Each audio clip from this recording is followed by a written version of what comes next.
La digitalisation des transactions, elle est réelle sur notre écosystème et elle est vraiment portée par le mobile.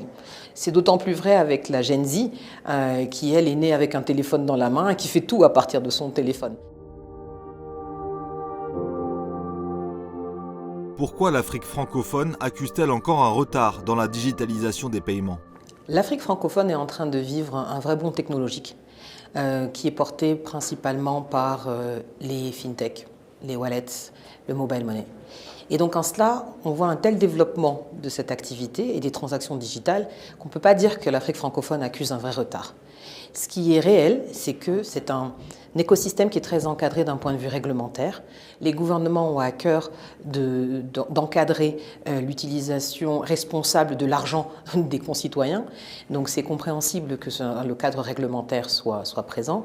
Mais ce qu'on a pu observer par rapport à d'autres régions, c'est que le cadre réglementaire est un peu plus contraignant.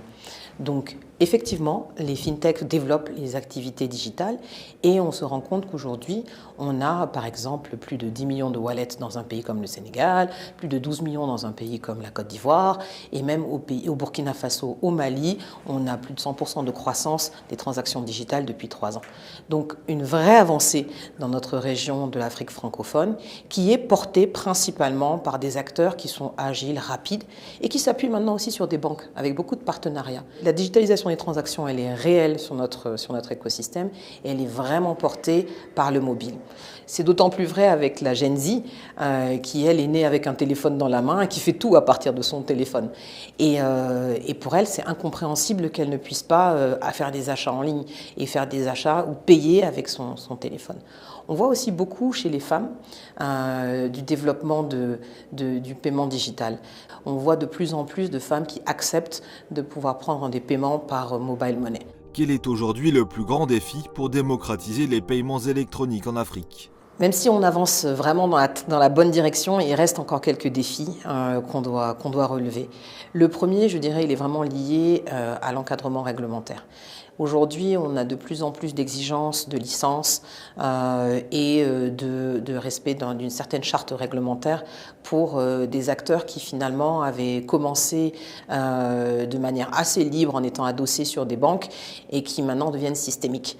Donc ça freine un petit peu parce qu'ils doivent maintenant faire leur mutation sur la conformité avec certaines exigences et des ratios réglementaires qui ont des impacts financiers assez lourds pour ces structures qui sont à la base assez légères et qui ont besoin aussi du coup maintenant de faire de plus en plus de reporting. Le corollaire de ça, c'est aussi certains niveaux de taxes que l'on voit. Donc au Mali et au Sénégal, il y a des taxes qui ont été introduites sur les transactions mobile money et ça freine tout de suite le développement. Et on voit que dans ces pays-là, on a une baisse du nombre de transactions, du volume de transactions digitales. Donc les gens reviennent un peu plus sur du cash.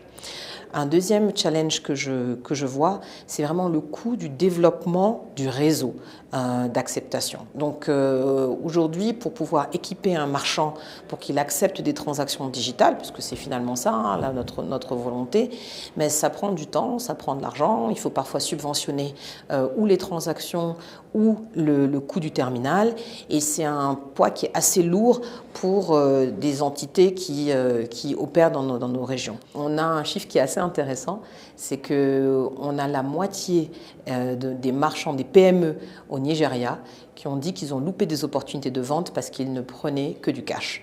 Et donc on voit que maintenant les gens ont besoin de pouvoir payer de manière digitale, que ce soit avec la carte, avec leur compte mobile money, par transaction immédiate, ils ont besoin de pouvoir payer avec ça. Et c'est aussi un avantage pour les PME de pouvoir accepter ça parce que ça donne la possibilité d'avoir un historique de crédit et des données qui leur permettront demain de pouvoir faire des crédits auprès des banques. Donc il y a beaucoup d'avantages, mais on voit encore certaines résistances, certains freins.